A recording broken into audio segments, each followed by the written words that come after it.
After a wonderful flight on board the return of King Roo, the Qantas A380 to Dallas for the first time since before COVID, I got an invite to come to their headquarters here in Sydney, Australia, to get a behind-the-scenes look at Qantas Wine Week as well as receive a tour of their IOC here at their headquarters.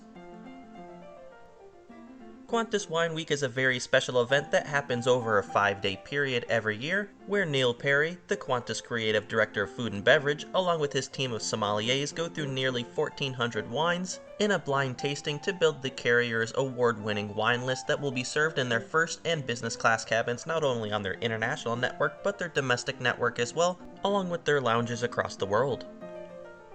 Qantas customers consume nearly 30 million glasses of Australian wine on board annually, making Qantas by far the world's largest purchaser of Australian wine. As you can see by all of the very precise arrangements of the wine glasses, there is a very specific way to how they taste test all the wines, and is a very well thought out process, and I'm sure it has to be considering they go through 14 to 1,500 wines over this 5-day period. I am by no means a wine drinker, and I pretty much had no idea what I was talking about this entire event, but luckily there were plenty of people that did. I even had the opportunity to interview Sebastian Crowther, who is the master sommelier for this event. I'm Sebastian Crowther. I'm chairman of wine for Qantas Wine Selection.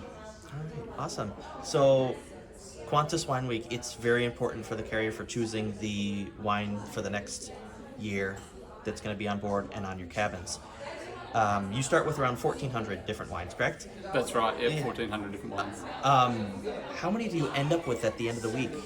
It varies every year, to be honest with you, but it's in the hundreds. There's certainly a few hundreds. They need quite a significant amount of wine to be able to cater for all the correct aircrafts for a 12-month period of time. So it's quite a lot. Yeah. So is it all Australian wine, or are you choosing stuff from other parts of the world as well? Yeah, so one of the great things about Qantas is that they've always been a huge supporter of the Australian wine industry. So actually, really 99% of what's flown on Qantas is Australian wine. The only exception to that is champagne, which you see served in the first and business cabins. Awesome. Speaking of the 300 wines that you choose at the end of the week, obviously there's not going to be 300 types of wine on every flight. How do you choose what type of wine go on flights? Is it based on the destination? Are you going to have a different selection going to Dallas, say, than London or Paris, or how does that work? Yeah, there can be some differences and a few little reasons as to why they choose certain wines. Like for instance, to New Zealand, we sometimes have some New Zealand wines on board. That can be kind of one of the exceptions to the kind of Australian wine focus that Qantas has. But typically, obviously, one of the logistical things, that's quite a logistical problem, trying to get the right wines in the right places. Typically, with the limited amount of space they have on board, we try to work with key varieties. And in Australia, obviously, grapes like Shiraz and Cabernet for red are very important, so you'll typically see those on board. And for white wines, Riesling and Chardonnay are probably the two most common that we see there. But that's not to say that occasionally there might not be Pinot Grigio or Sauvignon Blanc, for instance. But yeah, you typically find those kind of mainstays pretty consistent across all flights. I know this is a saying among people that drink not just wine but alcohol on planes. 1 on the ground is 2 in the air. So there's a very big difference from drinking wine on the ground to when you're drinking wine in the air, in terms of not only the effect it has on you but the taste as well. How do you know what that's going to taste like here during Qantas Wine Week versus when you're on the aircraft at 38,000 feet? Yeah, I think there is a difference, and it's a difference in the wine and how the wine changes, but also a difference in how we perceive things and how our taste buds are affected by being at altitude and within a cabin. I think that probably the simplest way, and the way that I've sort of dealt with it over the years, is that we have a kind of philosophy that whatever tastes good on the ground tastes good in the air, and so there may well be changes in the way that we perceive things or the way that the wine presents, but we still think it'll be just as delicious based on those changes. Awesome. Are there any wines that you reuse from year to year, or do you, once you use it one year, you try not to use it the next year? No, we definitely don't have that philosophy, and there's certainly wines, every wine will go through the tasting process, so there's no guarantee. that one wine from one year to the next will get up. We do find that some wines consistently get up, and sometimes that's big, highly respected brands that have been around for a long period of time with strong reputations and great winemaking teams, and so they just have a way of producing wines in a very consistent manner through vintage variation. But we always see small producers coming in every year, which add some diversity to the landscape, and that always makes it interesting. Going from 1400 to 300 is a big jump. Not only that, but there's definitely more than 1400 types of wine in the world. How do you go from the thousands that exist to the 1400? So we send out kind of a process to all the different producers around Australia, and we allow them to submit, and it's really an open application, so it's open to every winery, big or small, so it gives everyone an equal opportunity. One of the great things about Qantas has been from the very beginning is that they don't purchase wine in huge volumes, i.e. they don't purchase just one type of wine that will cater for all airlines across the globe. They've always had a strong philosophy in trying to work with small amounts as well. So while we might buy a bigger amount from a larger winery, we also have the ability to buy smaller amounts from smaller producers too, and support those and let those wineries shine. So yeah, it's open to everyone to submit their wine, and up to them ultimately whether they want to be a part of the process. And we tend to find that there are obviously a lot of wineries that submit their wines, which is good for us, because we get to see such a diversity across all the regions of Australia. And we see lots of stuff from Western Australia, from Tasmania, all the way across the mainland up the east coast as well. Okay. I'm not a huge wine drinker, so obviously you're not drinking 1400 bottles of wine. How does that process kind of work? So it's in the tasting process, we'll taste typically over 100 wines a day across the two panels that we have going. So yeah, it's a lot of wine, and if you were drinking each of those wines, you wouldn't be very coherent at the end of the day. So we spit. It doesn't sound very glamorous, but we have a little spittoon next to us. We take a smell and a taste of each of the wines, and then we spit the wine out. You're still able to get a really great understanding of the wine, its flavors, tannins, acidity, how it's made. So it's not just about the taste then?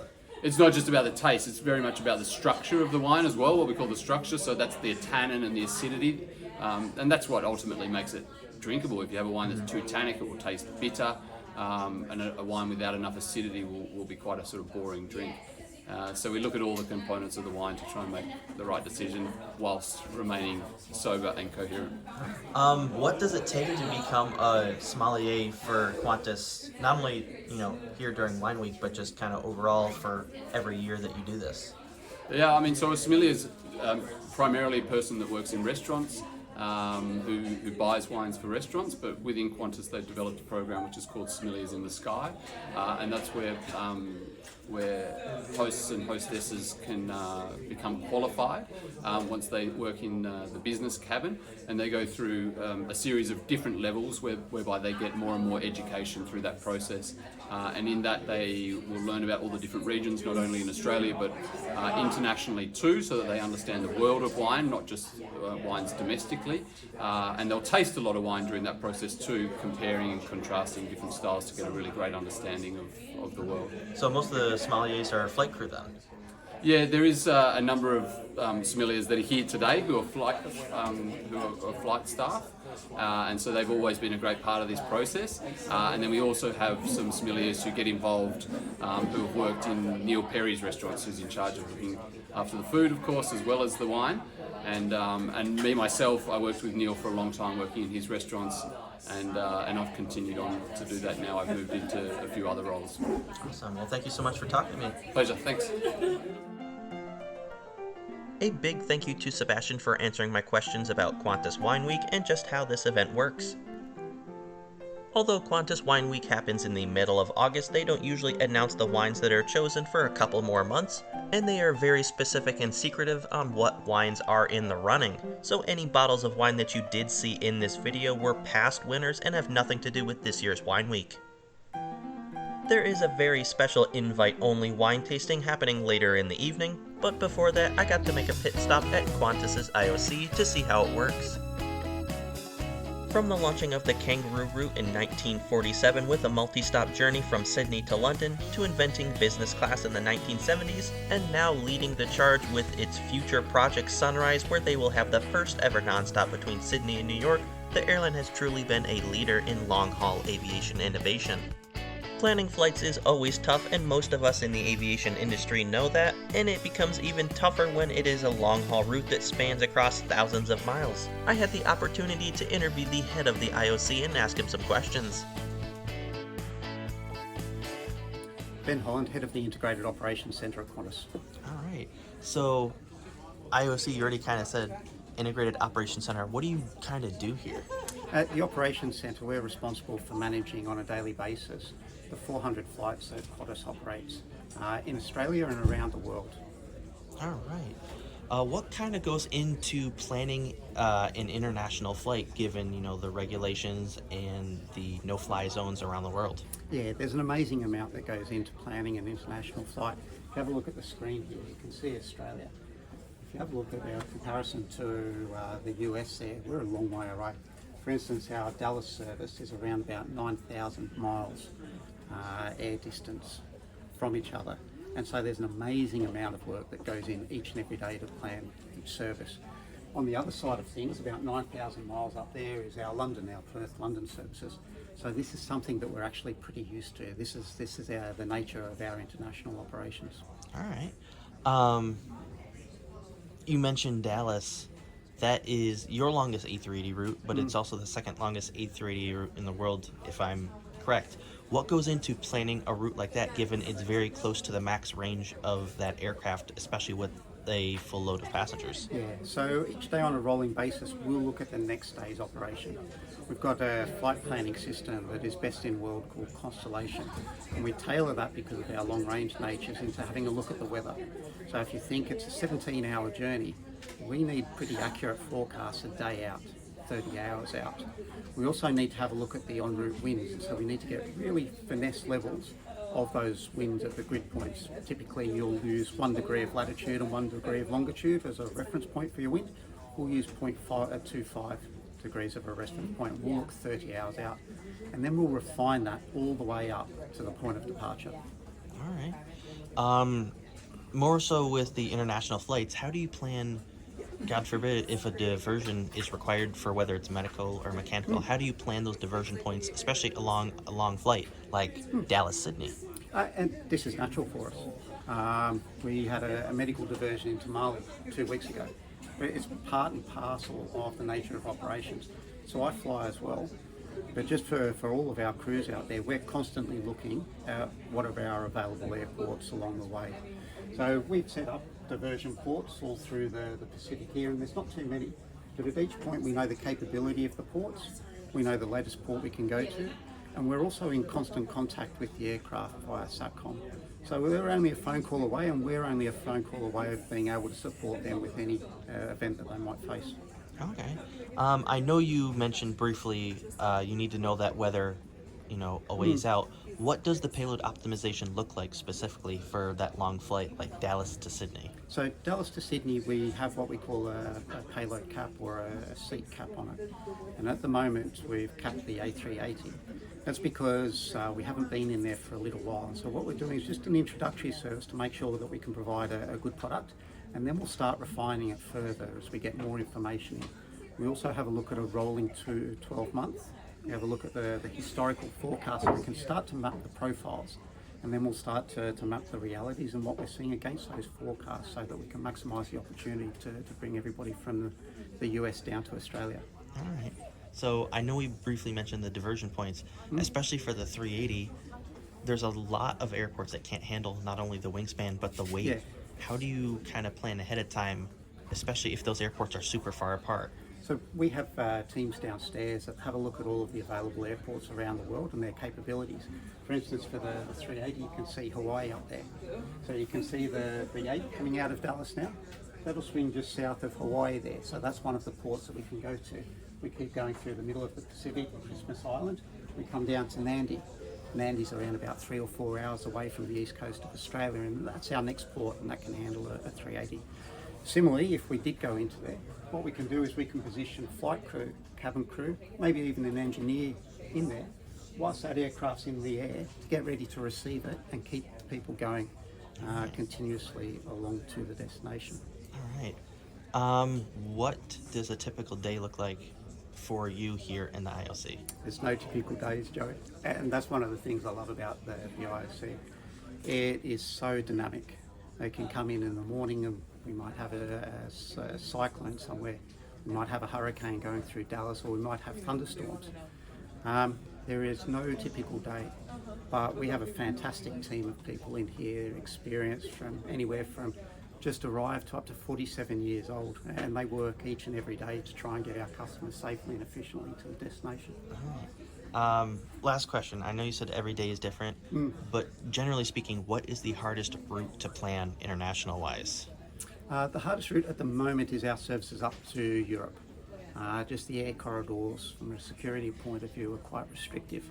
And so we've only got a limited amount of options that we can route the aircraft there, so we're on a continuous watch. But again, this is just part and parcel of what we do each and every day. We're on a continuous watch worldwide for risks and how we can best manage them and mitigate them. So essentially, and hopefully, you don't actually know that we're here in the background doing all of this. You can just hop on board, enjoy the great Qantas service, and come down to Australia. Awesome. Well, thank you so much for talking to me. No, pleasure, Joey. Thanks. A big thank you to Ben for answering my questions about the IOC, as it's always so interesting to see how it works behind the scenes. Now it's time to head back downstairs for the invite-only Qantas Wine Week tasting event, which I was very fortunate to be a part of. This was a super fun event. We got to taste many wines as well as eat some great food, and there was even a little wine contest where we got to vote on which wines were our favorite.